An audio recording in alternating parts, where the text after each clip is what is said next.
What's up, road dogs and highway hounds, wherever you are, whatever's going on? I'm just doing a little research here, and I thought I'd share a little bit what I'm going through. You know me, it's not all that organized, but it's about Peter Thiel. And here's your video of him. There's your screenshot, right? That's what he looks like. But I thank you, Henry 1, or Henry the First, or whatever you want to call yourself. But that's good stuff, man. You leave a lot of good comments. But I appreciate you. And no, just I'm doing a little research on who he is and what he is, and I figured I'd share it with you guys.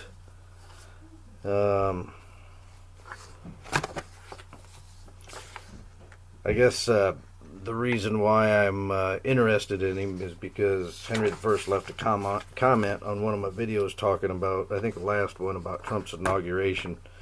And go back and look at that video, and he was talking about Peter Thiel and somebody else, and I'm going to do some research on the other guy. I don't know his name. I've never heard of Peter Thiel before.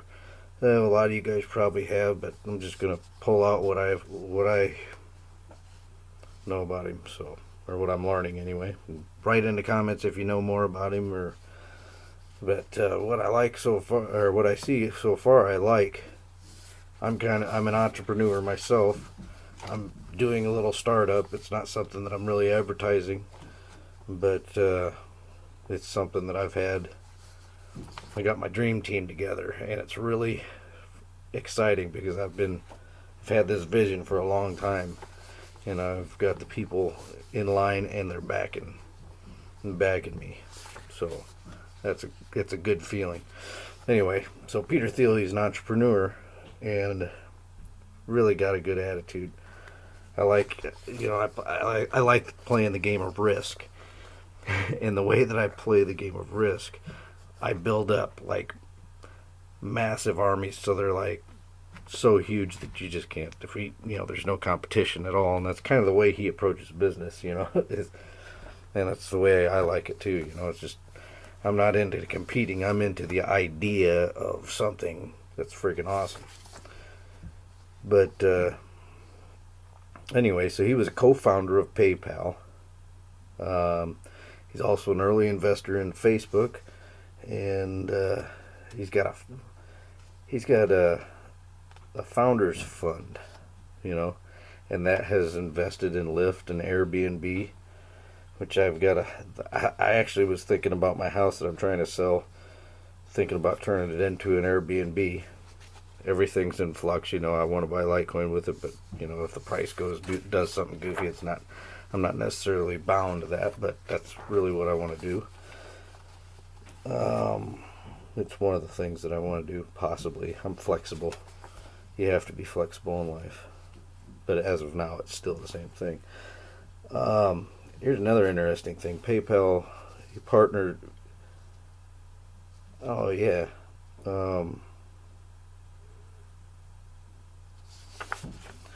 It's interesting what he has to say about PayPal, and I can't find the stuff right here right now, but... really organized, you know me, but he's got a fellowship program, or his fellows program, whatever you want to say. In 2014, Vitalik Buterin, founder of Ethereum, was selected as a fellow. Thiel fellows include Gary Lee of Zcoin and Joey Krug of Augur, who are working on blockchain-related products. He also provides mentorship. This is an interesting quote from him, and I'll put the link to my sources down below. PayPal had these goals of creating a new currency. We failed at that, and we just created a new payment system. I think Bitcoin has succeeded on the level of a new currency, but the payment system is somewhat lacking. it's very hard to use. And that's the big challenge on the Bitcoin side. And that's kind of where, and I recognize that, but I also think we're still in such a small minutia of investors, and that's why I like the idea of a Litecoin. It provides that foundation that you can stand on to judge the price, 1/4 of a Bitcoin. It also tempers the deflationary aspect, and plus, as technology progresses, which it always does, if you introduce the nickel coin that I keep talking about, trying to get that in your head, for something that can implement the good things about Dash and the good things about Ethereum and the good things about this and the things that make it an easier, more user friendly, okay, and use something like RSK and Rootstock to tie them all together, and have Bitcoin and Litecoin be the gold, the stuff that is sitting in the vault, that you have to care enough to figure out how to use encryption on a basic level, like I have. I'm a truck driver. I'm not extremely educated. I'm self-educated mostly, but I can figure it out. So why can't everybody else? So everybody's got a fair chance at Bitcoin and Litecoin. And then the nickel coin, you can kind of, I don't know much about Dash. Somebody was asking me about that in the comments, and I'm going to do a video on my thoughts on Dash and Monero and whatnot. But I think there's some good things about Dash. I think there's some not good things about Dash. But look for a video for that coming up. But you can take those good things out and leave the bad things, and put that into the nickel coin, and you can use all these altcoins as test bots, like what guys like Tone Vase talk about. I do think Bitcoin is the first one of these that has the potential to do something like that. Sorry, don't know. I was just reading. It's worth thinking about money as a bubble that never ends. Yeah. I'll just hold on. Let me read from the beginning. This is from CoinDesk. Speaking at the Thiel Foundation Under 20 Summit last weekend, Thiel said he gave a talk back in 1999 and mentioned the end of the monetary sovereignty and how encrypted money was going to change the world. I do think Bitcoin is the first one of these that has the potential to do something like that. He added, the investors addressed the anti-Bitcoin arguments that digital currency is fake, a temporary bubble, and doesn't represent anything. By stating these typical arguments that we all hear, it's worth thinking about money as the bubble that never ends. There's this sort of potential with Bitcoin could become this new phenomenon, he continued. Thiel hasn't always been so positive about digital currency. His venture capital company, Founders Fund, led a $2 million investment in BitPay in May 2003. It's interesting. He described his own experience in 2000 making PayPal operable with eGold. So this guy's kind of a libertarian. He was, he wanted eGold, and he's he's one of the co-founders of PayPal. Pretty cool. He described his own experience in 2000 making PayPal operable with eGold, which issued certificates backed by real gold that could be used for anonymous payments. Upon discovering that the main use for eGold was laundering money and credit card thefts, he discontinued it from PayPal just 3 months later, and he was subsequently sued for that. German-born Thiel is known for his strong libertarian proclamations for backing them up with his wallet. He's made several six-figure pledges to Patry Friedman's Seasteading Institute. I never heard of it. which performs research into feasibility of offshore stateless colonies on artificial structures. That's pretty fairly kind of cool sounding. I have to look that one up. What's that? Seasteading. Oh, okay, so seasteading. So instead of homesteading, it's seasteading. Sorry. Seasteading Institute. I have to check that out, see what that's about.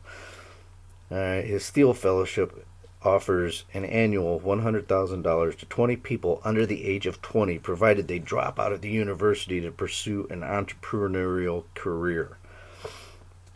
His comments in the past on the ephemeral nature of paper currencies have reflected his anti-statism, and admitted his motivation for starting PayPal was to free currency from government intervention. PayPal will give citizens worldwide more direct control over their currencies than they have ever had before.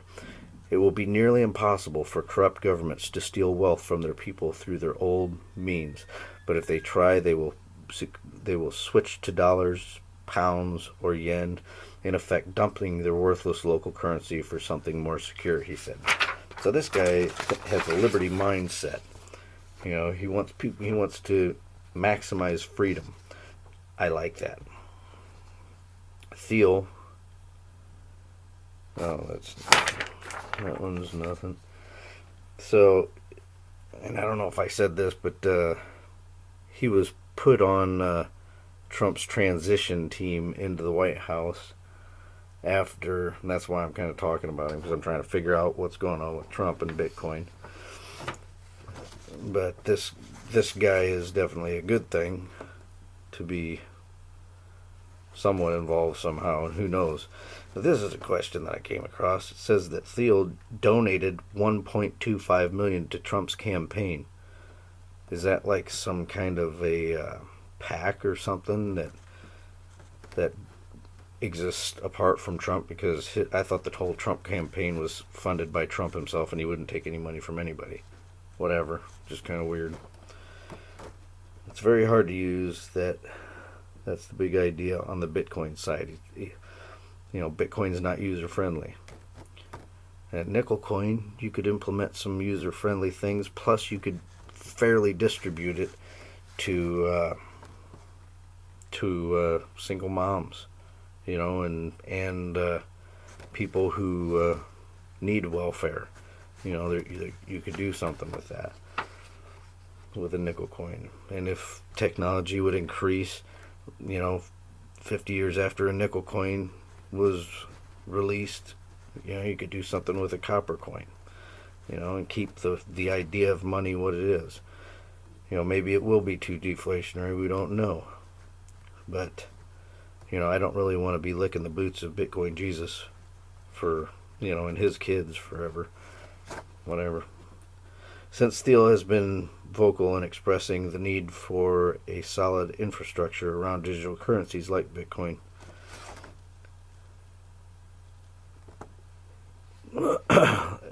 since Thiel has been vocal in expressing the need for a solid infrastructure around digital currencies like Bitcoin as a currency, it will be interesting to see how his involvement in the president-elect's transition will help shape the team and Trump's view on tech-related policies, including cryptocurrencies.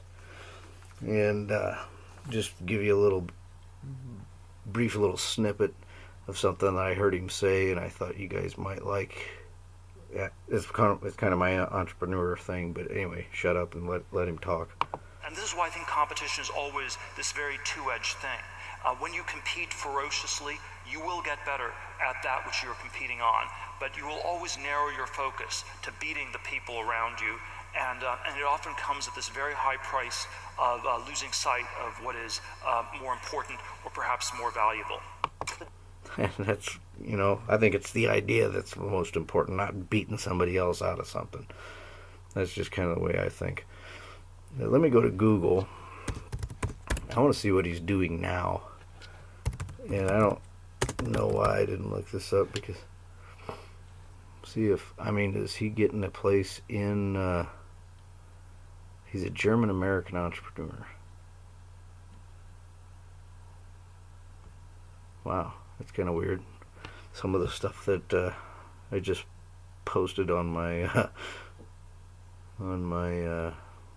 Google Plus thing came up. Anyway, I'm not going to waste your time with it. You go check him out, see if he's doing something on in Trump's thing now. But this guy is connected to Trump. He helped him on his transition team. He's probably going to be somehow involved in his cabinet. I think that's a good thing for Bitcoin. Who knows? Who knows? Hindsight's 2020. That's all I got for you, buddies and the ladies. I'll talk to you later. Adios, muchachos.